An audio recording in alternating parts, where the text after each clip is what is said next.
What I really want to do in the coming year is step back and evaluate each quarter of my wins and really making sure that I'm able to express gratitude or be more grateful for my life. Marketing is one of the most changed things in the history of business. Like a lot of companies change their marketing group every year just because they want to see who can do better. I think that for the rest of my life, I want to work towards something. And I think having income makes your life easier, right? And it's not because it's adding so much, but it makes it easier. So I don't have to worry about like dipping into savings. I'm looking at 100-year businesses. And so what I'm talking about over 100-year business is something that has been true for the last 100 years and will probably be true for the next 100.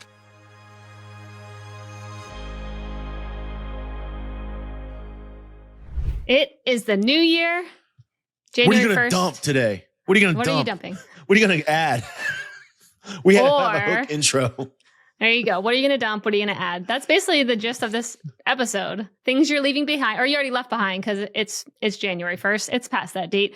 You have already left it. You're going into a new year with a new you.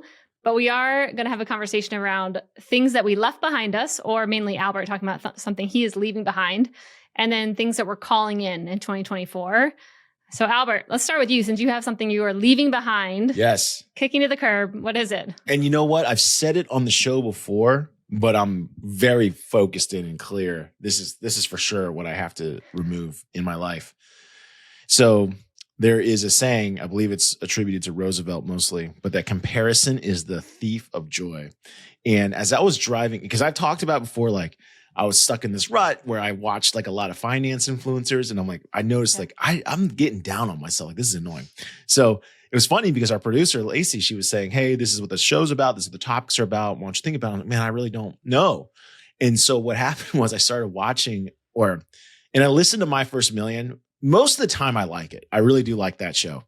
But today, or the most recent episode, was about Jess Ma, who I didn't know about, but like she's like entrepreneur superstar, holding companies of $900 million. She's, was Forbes 30 under 30. She's founded In De Niro, and she lives this really crazy life. And I was just thinking to myself, like, it started happening. I'm listening, like, man, I'm like a loser. I'm like, no, wait a second. Stop. Why would I think less of myself because of her outside success? Mm-hmm. Her outside success is hers. I get to live my own life. And so I was just thinking about like, man, I really just have to stop even remotely trying to compare myself to other people. And because it is so true. It is such the thief of joy because inevitably you can always find someone who's got it better than you. 100% of the time. Everyone's got something. I think that it was on that podcast where they talked about how they know actual people worth $1 billion who are upset at themselves because they don't have a pro sports team. Mm-hmm. It's like, this is a mind-boggling thing that people do to ourselves. Like, if you love your family, I guess your family's all you need, right? It's like, if you love your family, you're already way ahead of the game than a lot of people. Way ahead of the game. And so I'm just like, that's one thing I got to really punt to the curb. And so now, I was thinking about it as I was driving home. I just literally turned the episode off. Not because I think Jess Ma is not worth learning from. I'm sure she is. I'm sure you can learn a ton of things from her. Mm-hmm. But it's like, man, do I want $900 million worth of holding companies? Do I want to do what she wants to do? Because she talks about how she also tirelessly works 60 hours a week. I'm like, I don't want to do those things. You know what I mean? Like, I want to go to hockey practice. I want to go to soccer practice. I want to go. So I'm like, I shouldn't even listen to that stuff because what I'm doing is I'm being selective. I'm only choosing the highlights and making myself feel bad against her highlights. So I'm like, man, forget that shit. I'm not listening. I'm not going to listen to people I really don't. Unless I care about their goal. That's what I figured out. Unless I care and truly align with how they're doing the thing, I don't need to compare anything else. That's it. Yeah. I mean, I'm sure a lot of people listening are like, oh, that's me too. But my first thought is, it's one idea to, just take that content out of your life. To me, that feels easy. But sometimes it just pops up in your feed and you're like listening to it and you're like, oh, there it is again. They're way more successful than me. Fuck them. So I'm trying to think through of not what them, but more like, why am I punishing myself? Like, why? There's no sense in punishing myself because of someone else's outside success. That's totally unnecessary. You know what I mean? Yeah. But then how can you set yourself up in a place where if you stumble on an episode and you're listening to it and all of a sudden you feel that creeping up, instead of just trying to get rid of the content, which sometimes isn't always as predictable as when you might be you could enter into that place while talking to someone who owns a gas station and you're just hearing about their life, and you could slowly drift into that. Like it could be anyone, or it could be reading, Charlie Munger's book. It could be anything. So like, how do you protect? Yeah. I'm trying to think, like, to me, it's an inside job. It's an inside job. You can't control the outside world. Yeah. Of course, people have successful stories. I think it's just, it's more of like so it's maybe more positive. It's actually more of a reaffirmation that, hey, while this is truly like, this might be intriguing, it might be informative, or this might be compelling, it's not actually better than what you have, because you can always ask yourself one simple question. Would I give up my kids? Would you give up your wife to do what she's doing? Yeah. And I've never met that answer has always been no, and so like it's like a nice little reminder, almost like a reminder mechanism. Like, yeah, that sounds cool. But not at the expense of this. Yeah. That's the thing that I need to. It's probably the only thing that brings me down, honestly. Like I was thinking about it, like when I start thinking to myself, like, well, I'm not successful. Like that's the only thing that really brings me down. Otherwise, I'm fine. But who's driving that level of what success means? Because I feel like the people that you are. Internal. Yeah. It's internal. Like, where did that come from? Or you're like, that person's successful, where that person, like, yeah, because that, once again, it's just like, it's up to you to define success. So like, where did that come from? I feel like you could like get deep down in there, do some inner child work, and be like, where did this desire to compare myself to these kinds of people? Well, here's the funny thing is I didn't. Like when I was growing up, I didn't want any of this. I didn't want any outside success. In fact, my only goal was to not work. Yeah. Like that was like really my only goal. So I don't know where it came from. Probably over the years, some of my friends, I mean, definitely a lot of my friends are super successful. Like some of my closest buddies started their own hedge funds. I mean, one of them moved to Brazil and started an international hedge fund. Like, these guys are, if money is the measure, they got a ton of it. But then even they will talk about other people. You know what I mean? Like, because while they might, it's all depends on your number. Like they might have $30 million, but it's like, oh, but this other guy made 100. You know what I mean? It's like, yeah. But it's interesting because someone talked about, well, it was a rich person who talked about it, but talked about how like when you've made it to a specific number, like you're already doing all the hobbies, every incremental amount of money that you earn isn't really adding to your life anymore. Yeah. Do you know what I mean? So like, actually this guy Michael Gridley, he posts a lot about owning small businesses, and he talked about it. It's like, he's at the stage of life where chasing the next dollar, he doesn't want to do it if it's hard, because the extra money won't make his life better. Mm-hmm. I think it's after like $300,000 or something. Like there's a tipping point where it just isn't going to make you happier. There's some study out there, but I remember looking at it and I'm like, oh, that could just be a salary of someone as you move up. Like you don't need to build huge companies and do that. If you're looking for finding happiness and money is the happiness, like just knowing that I think would be helpful. Because to me, the only reason to make more money is if you have different ways that you want to impact or different things that you want to do. Yeah, and for most people, just they want to own different stuff. More things. I read about how Bezos' brother is, which I thought was funny because see, I'm not jealous of Bezos because I feel like he didn't do anything to earn it. I'm talking about his brother specifically. You know what I mean? Like he just got lucky. Like his brother is super successful. So Bezos' brother went to Texas Christian, TCU. And he really wants them to be better at football. So he's like going to be pledging up their NIL, which is name, image, and likeness fund. I'm like, this is what having insane money does. It's like, I just give it to 18-year-old football players because I want my school to be better at football. It's like, there you go. Maybe that's driving his happiness. It is because he wants to see TCU win. Yep. Hey, some people actually really care about that. So I'm like, oh heck yeah, you can live in Texas. Like the University of Texas cares big time. You know what happens on game day. You can't leave your house. Yep. No, I do know. I'm like, I don't care about that, but I'm glad someone does, I guess. Teach their own, right? Teach their own. Yep. So, okay. Well, definitely that. Yeah. So if anyone's listening, Stephanie's talked about punting a lot of things out of her life, but like I've noticed that the only thing that really brings me down is comparing myself to others. And so like you just said, I can't control the stories I hear, and I can't control. I mean, not always. I can't control who I meet, not always. So why compare yourself? Why compare yourself? And sometimes the biggest reminder is like, that's the question. Like, would you trade everything you have today to live the life of the person you're talking to? And if the answer is no, which for most people it's no, then you're fine. Like you are truly fine. Like there's no reason to be mad at yourself. Yep. Yeah. I mean, so I have something that I think could actually be great for you to try on maybe too, coming in the new year.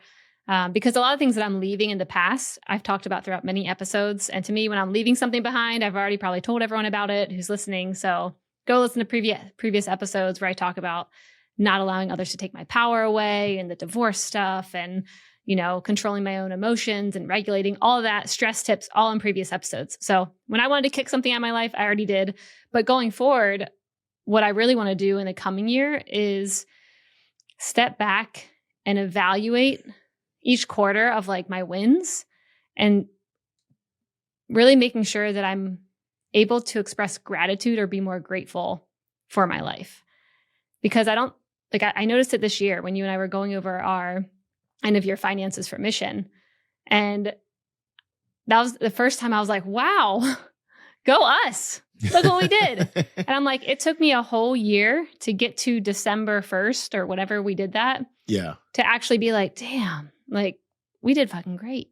Go us. Like, how did we do this? Oh my God, I'm so proud of us. And I'm like, wait, why did it take me 12 months to look at what we've done and check in and be like, you know what, this month I did a great job. This quarter, we did great. And I'm super grateful for the trips that I got to do with my family or this thing I got to do with my kids this weekend, and just like really stepping back and evaluating my wins and my life and the little moments of I got to go to the park and I pulled the kids out of school, and wow, I'm so glad they don't go to a public school so I can just pull them out whenever I want and just do whatever I want with them. And just like little moments like that, that's what I really want to focus on in the coming years. Just like, just taking a look back at what we're achieving every single month. And then also making sure I like every single day, think through my gratitudes and just think through like what kind of life I have right now. Because I think that will be more powerful if I'm able to just stop for a moment and think about that than waiting a whole year to look at our performance or our success or how we did it. It's because when you like, so let's use quarters, right? But the reality is quarters are short, like they're really short, right? And so it doesn't feel like much is happening, especially when you're in survival mode, and sometimes those calls that you make, whether it's layoffs or it's cutbacks or it's pay cuts or it's cutting out services that make your life easier, those things don't feel good. You know what I mean? Yeah. And you don't get to see the reward. I mean, it's true. Later. You don't really get to see it till next year, because had we not done all those hard things, we wouldn't have, we probably wouldn't have gotten to see the rainbow. Do you know what I'm saying? Like you would just fall into the ditch. Or we would have fallen into the ditch. So I think we could have checked in, like, okay, say March 31st. I think there could have been a moment to be like, wow, we're still alive. Our expense line is now here. Yeah. And like in December, we did not, like last December, we did not know if we would be alive after 3 months, or we knew after we had Christmas, we didn't know. Okay. Going into Christmas, we felt great. Exactly. Oh, no. It was like right before. It was like right before Christmas. That was like December 22nd or something like that. Yeah. Of 2022, we were feeling great. And then a few days later, we were like, our whole company's about to be dead. We literally have 30 days left. Yeah. So like, okay, I think we could have gotten to the end of January and been like, phooey, made it a month. March, made it a quarter. I mean, just looking at like, look what we're doing, and not waiting until the following December to be like, oh yeah, okay, we made a lot of great moves. Great. Now on to the next. Now time to keep growing. Now time to, whatever's next. That's how I've always been. Yeah. That's how I show up normally. It's like, okay, what's next? That's great. I'm glad we survived. Yay for us. I knew we would anyways, which normally I do know. I mean, you probably have felt this from me. I always do have the confidence of like, we will survive. Mm-hmm. But I think that I move too quickly and I don't pause and reflect on like, this was a good month. This was a good quarter. We made some good, hard decisions. Yes, they hurt. Thank you for nudging me on that. And like, okay, now for the next month. So all to say, that's what I want to try and do over this next year is just being more present in the moments in like the decisions that we're making. I know we're making them quickly sometimes, but just being able to reflect on how quickly we make decisions and look back and be like, and now look, we can be a little more flexible this month because of what we did last month or 2 months ago. So yeah, that reflecting back and then just every morning thinking through like, what am I grateful for? And being in that moment. Like you said, like I have a great, amazing kids. I have an amazing family. I, love living in Austin. I have such good friends. Like, I mean, it's shown that if you do that, you will be happier. Yeah. And it'll probably be harder to compare yourself to someone else if you're doing that too. Cause you're like, I just went through 20 things I am so grateful for this morning. That no one else gets. Yeah. No one else gets to have this life. Yeah, Mm-hmm. exactly. And for me, so your adding is you want to be more grateful for more things, especially in shorter periods of time. Yep. So I want, well, one, I'm adding in reflection, like reflecting back on either at least a quarter. Like you should be able to reflect back on a quarter, but like I'd like monthly to look back and be like, okay, I said I was doing this and I did this. Yay me. Good job. Instead of always being like, oh, I could have done these 3 other things. Like, what did you do? Great. So some reflections, because I already do the other pieces of what more can I do? So reflecting more and then, just thinking through things I'm grateful for every single day and just pausing in the life that I have, even when it feels chaotic, even when it feels like I'm at a dark moment. Doesn't matter. What am I grateful for right now? And just being able to stay in that space for more than I normally ever have. Yeah, no doubt about it. Well, now my ad doesn't feel as good as yours. Okay, what are you adding? All right. So then because at first I was like, oh, what do I want to add? It's like, am I adding, Bitcoin? Am I adding savings? Am I adding a minivan, which is definitely in my plans because my current minivan has 178,000 miles. So it's like probably need a new one. It just feels less like good. You know what I mean? Driving my whole family in a car that's pretty old. Yeah. It still runs, but like we go on a lot of trips, so I'm like, probably should get a new car soon. Why does it have to be a minivan? What's with the minivan? Your kids aren't even that small anymore. Because a minivan to me is the most functional car there is. Like you can't convince me otherwise. I will always have a minivan. Like I think we talked about this one time where I was like, you could never convince me into having a minivan. I don't need to. No, because you don't have to live my life. But I legit find a minivan to be an awesome vehicle. No, I know it is. I can definitely say I know it is. I just can't. It carries. Can't do it. Well, my kids are actually quite tall. So it's one of the very few vehicles that all 5 of us can travel comfortably. It's not out of the question that in the next 5 years, that my wife will be the shortest member of my family. And she's 5'10". Mm-hmm. You know what I mean? My son's already taller than her. And so we need legroom. So that makes a minivan nice. The other thing that a minivan wins on is sliding doors. I think you got the verticalized doors, so that's good. But swinging outdoors, you already know your kid's reckless when they open the door. Oh, yeah. Yeah. Right. So those doors that you have probably saved property damage. How much property damage have they saved? Oh, yeah. So much. That alone is like worth it for me not to have to cringe every time the kids. I mean, they can't even really open the door that easily, but because they don't even really know how. I mean, they will eventually. And it's nice not even having to worry about them hitting someone else's car every time they open it really aggressively. So a sliding door of some sort makes your life immeasurably easier. But it's really the people hauling. And now that, you know what I'm saying, like Toyota Sienna is a hybrid, 36 miles a gallon, like that's even better. So okay, so you're bringing in a minivan. Is that what you're saying? Yeah. So that's not really my goal. One of the things I want to add, and I really thought about this, is I want to add 100-year business to. I want to get involved in a 100-year business, and let me explain. So, and this is from Bezos as well, but he says it in decades. But I just said 100-year business, and so what I'm looking for is when I look on LinkedIn. One of the things I think is always said, and I talked about this before, is right now, for example, Hasbro just cut 1,100 people. Spotify cut like 10,000 people just earlier. Last week or this week. Hasbro cutting 1,100, by the way, feels like, isn't that a Christmas movie somewhere where you work for a toy company and then right before Christmas you're done? Yeah, a Hallmark movie. That's definitely a movie somewhere. But the idea behind it was like, the more you are at the mercy of someone else, of course, the more susceptible you are to this kind of thing. And I think that for the rest of my life, I want to work towards something. And I think having income makes your life easier, right? And it's not because it's adding so much, but it just makes it easier. So I don't have to worry about like dipping into savings and things like that. So I'm looking at 100-year businesses. And so what I'm talking about over 100-year business is something that has been true for the last 100 years and will probably be true. So I'm looking beyond decades. Yeah. For the next 100. So things like education, people have always invested in education. People have always invested in waste management. So like people have always, for whatever reason, humans do not like to take out their own trash. And even when they do, they still pay someone else to take it the last mile.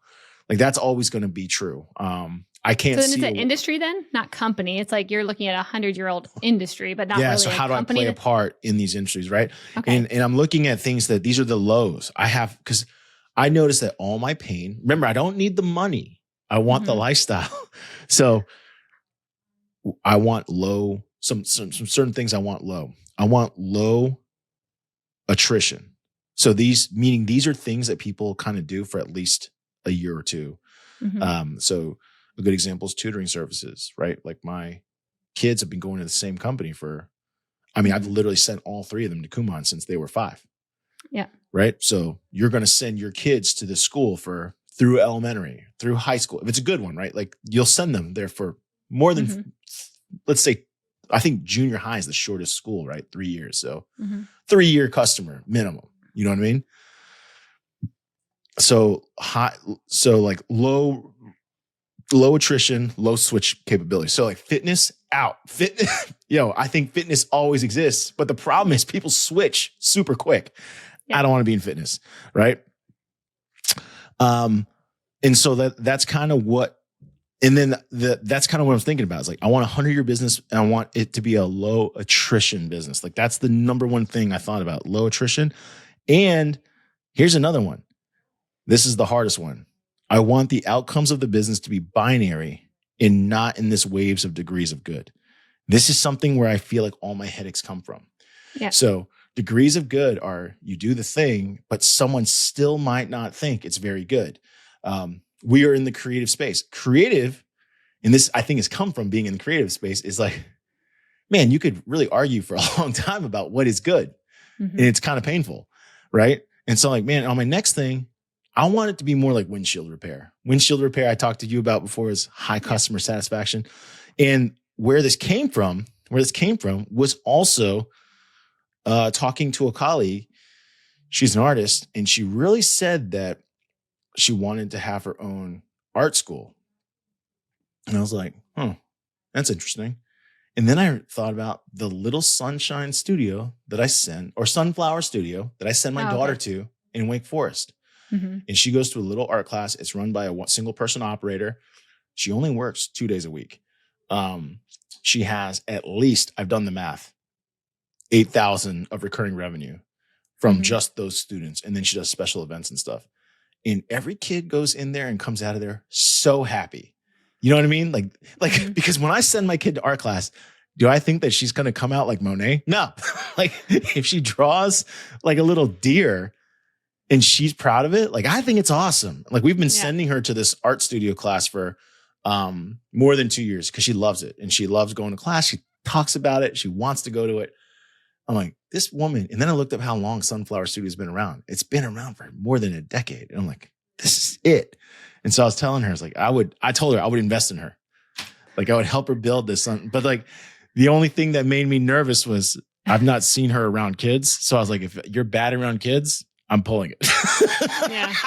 That could become a whole liability right there. Yeah. But you know what I mean? Like kids, like it's more for building their confidence and getting their love of art high versus like being a good artist. You know what I mean? Yep. Yeah. So are you trying to step one, you're finding an industry that's going to be around for more than 100 years. It doesn't already have to be around for 100 years. It's just the potential to be around for 100 years because preferences aren't going to change. Yeah. And then after that, you want to come into these companies and support them, like invest in them, actually be a worker bee in them. Like, what does that look like? Well, I think I'd like to be a co-owner and possibly help operate back a house Because a lot of what also is true is a lot of creators or people that are more front. I call it back of house, front of house, but there's first of all, every company has back of house, right? Tax, insurance, compliance, like, and most people in reality don't like doing that stuff. Like, so here comes Albert, ready to go. Right. But that's like, if there was a commonality in all businesses, that's true. Yep. There is no business where you don't have those things. Right. Yeah. And so I think to myself, like, well, if I got a chance to partner with someone who enjoys all the front of house stuff, then that makes a good duo. So I was thinking about that, and I was like, man, because it's kind of fun. I definitely enjoy operating small businesses. And so I was like, man, I should get 100-year business, because right now we are in what I would call, we are not in 100-year businesses, right? Like, yeah. If there's one, and we are not in a low attrition business. In fact, marketing is one of the most changed things in the history of business. Like, a lot of companies change their marketing group every year just because they want to see who can do better. Yep. Yeah. And you and I know that when a new leader comes into play, they often want to do their own thing, because they can't afford to go to their CEO and be like, I'm going to do everything the last CMO did. Yep. Are you going to make any changes? No. Yeah. Yeah. It's definitely a tough space to be in, but right. But like your trash service provider, once you get it, do you ever think about switching it? Yeah. That's where I'm like, man, you and I are so different. Because I'm like, I feel like every day I would die a slow death if I was in 100-year type company. And I love that you love that, because, the world needs diversity when it comes to company building. So. Yeah. No doubt about it. Hey, watch that trash not get picked up. You're going to be pissed. Yeah, no, actually, I'd be pretty annoyed. A person that I went to their house and I was like, do you guys want me to take the trash out to the curb or whatever before we leave? We were staying down at the beach, and they're like, oh yeah, no, we don't have trash pickup. Just put it in the back of the truck. And I'm like, huh? Y'all don't pay for trash pickup? No, just put it in the back of the truck. Well, we'll bring it to the dump whenever we're there next. I'm like, excuse me? And it really was jarring to be like, I know y'all make good money. Why don't you pay for trash pickup here? But so yeah, it's a great space that most people like myself would be alarmed. I'm sure you know who this person is. Would be alarmed if you did not have trash pickup. Yeah. But so now we know where you're heading for next year. 100-year-old companies, getting into them. That's something that people I believe are going to do for the next 100 years, even though I'm not going to be alive for 100 more years. It's like something you're going to consistently do, and something with low attrition, and something that there's no degrees of good. You know what I mean? Like, did my trash service pick up the trash poorly? As long as they don't spill everything on the ground, you typically think it's fine. Yeah. You know what I mean? Yep. I like it. So it kind of sparked another idea of something I'm bringing in this year. Okay. Which is exactly opposite of what you're doing. I know. Here we go. So something that just today I stumbled on that we're going to be doing this is we've talked about this previously of running experiments, testing things out, but we never really had the chance to fully do it the way we wanted to, because the second we got going on running experiments between our team, our company almost went under. Yeah. So now we're not under. And this year, I want it to be a year of launching different styles of content pilots, because now we know how to monetize some of our shows, and we have a different opportunity than we ever had. And so this year, I want to be launching lots of different kinds of content, a history series that I was just talking earlier about, or to one of our producers, kids content, talking about different topics, but through humor, something I wanted to do for a long time. I think I mentioned how I love the series like Don't Look Up or South Park or any Joe Rogan, like people that you hear their jokes and you're like, I know there's some truth to that. Like, I want to go look into that now. So something like that like piques people's interest, but isn't so serious, because even if it is a serious topic, it doesn't have to be that serious. So different styles of content, kind of like that. But it's going to be a lot more diverse than what Mission's ever put out. Because we just have a different kind of engine now to test things when it comes to, does an audience want this? Do they like it? Do they want more of this? So that is what I plan on bringing in this coming year. And So what are you thinking? Like every person can launch their own thing regardless? so I'm going to try it out with probably one employee at our company. Yeah. And let her try something out and profit share based off how it does. And then if it does well, you continue the series. If it doesn't, you don't. So that will be the model that I think would be interesting, is letting people own their own content and shows. And I know we've talked about doing this before, but it's just too tricky. And there was too many hands on a show. And so I'm going to, and we can edit this out if we want. So okay. I think this is easier. So I think this is easier done than we've experienced in the past for one reason. You ready? What? All right.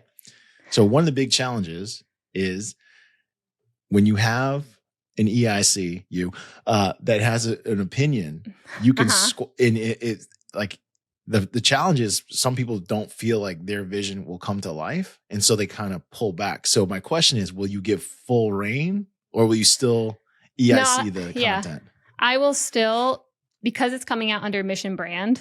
Yeah. I will still have some editorial control of, like, I really don't want to get too much into politics. I mean, there's so many people who can come in heavy and be like left, right, and like slamming sides. Nope, that's a no. Like so there's going to be certain principles where I'm like, here's the kind of content. It can be very wide ranging. It can be comedy. It can be humor. It can be business. It can be like, pitch it and let's see if it's something that fits up within our pillars.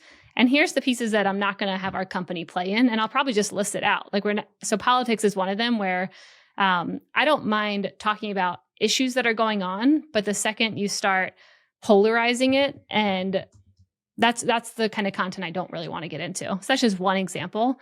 So yeah, all that to say, yes, I will still have a say to make sure that it lines up with what, I think Mission as a brand wants to represent, and giving the person who's owning that show. It's not a free for all. No, yeah. If someone wants free for all to do their own thing, go do your own thing somewhere else. That's how I feel about that. If you really like, I want to tell this story. Okay, well, if I don't want that story to be told under Mission because I actually don't agree with it, it's a no. But I think the idea of letting someone run with a show and giving them a budget and let them test it out. It might just be 2 episodes. Test it out, see how it does. And then they get to manage that like it's their own mini company. Because then you're teaching someone how to actually kind of run a mini company. If your show's not doing well, you're not going to get a budget. If you spent too much on a contractor this month because of you didn't monitor their time, that's on you. And so I think just giving trusted team members a bit more free range to create a concept, pitch it, and then you have a timeline to launch and have some resources backing them, and have, our ad capabilities to be able to like drive some traffic to the show, see how it does. And just test more ideas. And I mean, this is something I personally want to do with a lot of content that's just been kind of like stewing behind the scenes of things I want to tell. And I know there's other people in our team, and I know there's other people outside of our team who also would probably want to participate in this. So I'm open, but I do know that there will be a lot more tests going forward coming out from Mission. So I'm just excited to get more out there this year. So by the end of Q1, I would at least like to have 4 new shows out. That's sweet. How about your kids' shows? How is that coming along? So we're going to start working on the first one. Our step 1 was kind of testing, do people want this idea? So if you go to missionkidsapp.com, that's the landing page, the website that we threw up to just see, like, do people want what I want? Do people care about kids content? And so we just started sending some traffic there, buying traffic, running some ads to moms who have kids between the ages of 2 and 10, and just seeing, do they click on this? Do they care about this? Do they want content for their kids? And so far, what we're seeing is yes. I mean, people are going there. They're signing up for the newsletter. We don't even have a newsletter yet. They're signing up for it. What's the URL again? It's missionkidsapp.com. Mission Kids App. There we go. I must have had a typo. Yeah. So now I see that people want it, and I know the kids space is an interesting one to be in, and it's something that scratches my own itch, which is the best place to start when you're building anything. So we're going to start building out 1 to 2 of these podcasts and just launch probably a couple episodes, get some pilots out there and just see what people like. And hopefully I can launch more than 2. I would love to launch 5 if we can. So that's what I'll be working on going into the new year, hopefully So that first sweet. quarter. Yeah. Tell me how cute are those covers. We will link up this website so y'all can see what Albert is Well, looking I at mean, right I now. definitely have an affinity to Astro and Jet because I am a giant fat panda bear. Darian looks super serious. I think his story fits his face for sure. Yep. Ruby Blaze. Ruby Blaze looks like a Disney character to me. Well, they all look kind of like Disney-ish, but like Darian to me fits closer to like what his story is. Mm-hmm. And then I just like Astro and Jet. Yep. Yeah. These are going to be really fun ones to tell. So yeah, I'm going to be launching a lot more this year, testing out a lot more, pulling people into that vision of getting more creative content out there. And I think it's the first year we even have the chance to be able to try this in a way that's, I mean, not as expensive as it used to be. We figured out the model for launching these shows a lot better. We figured out how to monetize them a bit better. So just a lot of things are different this coming year. So I think it gives us a lot. Well, dang, I think I might have to participate. I was actually going to say, I have a series idea that I think you'd be really good at. Oh, geez. Crafting. What's the idea? Well, when I just heard about it, I'm like, it'd be interesting to tell the stories of 100-year-old companies that have lasted and why they lasted. I think there's not many books out there about that, but I do remember Jim Collins in one of his books kind of referenced, or the book that built Good to Great that he referenced his content from. I forget what one. It's not his book. It was someone else's book. Was it The Living Company, maybe? Not sure. I'm not sure, well, but yeah, so Good to Great was for companies that were toiling, they couldn't figure it out, and they all of a sudden hockey sticked. Mm-hmm. Okay, what's the other one? He wrote Built to Last. That might be it, Built to Last. Yeah. So he built, I'm pretty sure, I mean, someone can fact check me, but I'm pretty sure he built that Built to Last book off of this book called The Living Company. And this is one where it was written in 1997. And this guy went through and identified the factors for business longevity. And he studied companies that have been around for more than 100 years. And it's pretty interesting. Apparently, Built to Last was kind of built off of this book, which you could see similarities. But I think a show like that could be interesting, especially if a company is like over 100 years and they're still around and they're still actually relevant and doing well. It could be kind of cool to tell their backstory. Yeah. So. Yeah. It'd be the ones that are fascinating to me. Sounds crazy, but it's like the ones that really don't innovate. Yeah. Well, I think that's interesting too. Yeah. Like, there's a lot of companies that like maybe they innovate their process, but they don't innovate products. So I think about like Tabasco sauce. You know what I mean? Like how many other foods have they created? None. Yeah. Really? The McElhaney company, they did not create anything. They're like, I'm complete. Mic drop, bitch. Yeah, it's like I made the most coveted sauce around, and no one else wants another sauce. I don't know. Yeah, I mean, actually, okay, they do apparently do other versions. Like you've got the classic red pepper, and then you have 20 other offshoots. So they kind of do innovate. They're like, okay, people like sugar now, so we're gonna do a sweet and spicy brand. but no, I got you. Yeah, there's definitely so I don't want people to think that I'm not anti-innovation. Not at all. My life benefits greatly from innovation. I've talked about this minivan that I'm going to get that's a hybrid. Sick. Yeah. Toyota Sienna. Well, I would say you are pro-innovation. You bring innovation into a company. That's what you did. I'm pro-innovation. Yeah. I'm pro-innovation, 100%. But like my mind, what I find challenging, this is just my personal opinion, is kind of what you're talking about right now, is that for the most things, you cannot tell if they're good until you put it out in market and does someone want to pay for it? Because if you ask somebody on paper if they think this is a good idea, it's like most people are just nice to you. Like, yeah, I think it's a great idea. And even if you test it, like if you test it in like but it's not for sale, like what McDonald's did with the Mighty Wing, people might still say it's good. So if anyone wants to look at the McDonald's Mighty Wing launch, it was a colossal failure and they lost like $700 million or whatever they lost. And people ask, like, how did this happen? When all the data said that the Mighty Wings was a good idea. But the number one question that all those studies failed to ask is, given the marketplace and unlimited optionality, if you have $1 to spend, would you buy McDonald's Mighty Wings? And that they only found out through making it for sale. The answer was no, because people went to McDonald's for burgers. What they didn't anticipate was that when people eat wings, that they really only want to eat them in social environments, which is weird. But yeah, okay, but like it makes sense. Like Buffalo Wild Wings watching a game at a bar, People didn't want like fast food wings. And certainly as drive-through culture has gone through the roof, no one wanted wings on the road. You couldn't think of a worse food probably to give your kids. Here, grab a wing on top of my white seats. Here, enjoy. Like you couldn't possibly think of a worse food for driving. Yeah. So that was one of those things where like, even though people said in the focus groups, it tastes good and they like it. And and you ask them, would you buy it? And like, yeah, I'd buy it. But when it came to spending the money, no one bought it. And so, and so for most innovation, you almost have to make it in order to prove it. And then the challenge is, well, how much do you have to invest to make it? Which is why a lot of companies go with, minimum viable products and so on, especially in software. But in hardware, like things, like I don't think you can make an MVP.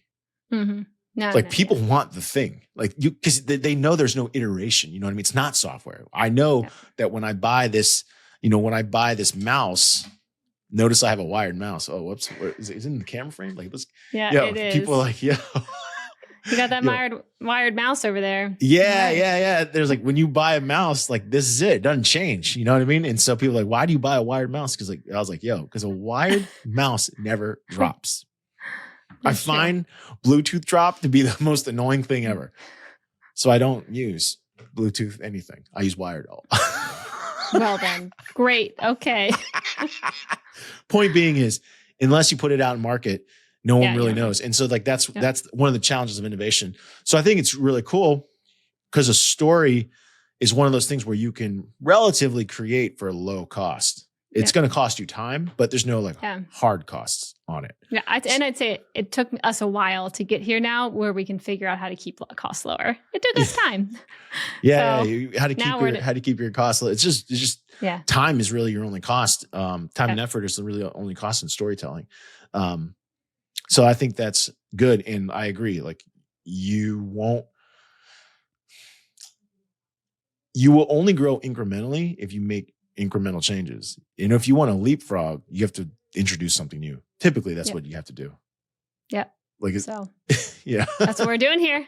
2024. It's going to be an amazing year. And super excited for all the thing you left behind already. No more comparisons. No more of that. And only in with gratitudes, reflections, 100-year industries, and launching a lot of things very quickly this year for myself. You're going to be like, we're going to just be old age. You're going to have like the spaced age devices and cars. And you're like, what's Albert guy's like? He's just got his wired mouse. He's living in a hut now. He actually went the other way. He's in the dark ages. He's like, he owns like trash can companies and like, he owns like a paving company. He paves roads. That'll make the conversation even more interesting. This is the guy you lean on to get good ideas. He's like, he's got great ideas, but if you ask him what he's going to do, this is what he's doing. That's what makes this work. It's good diversity. Okay. Well, with that, we hope you all have an amazing January. Have an amazing year. No doubt.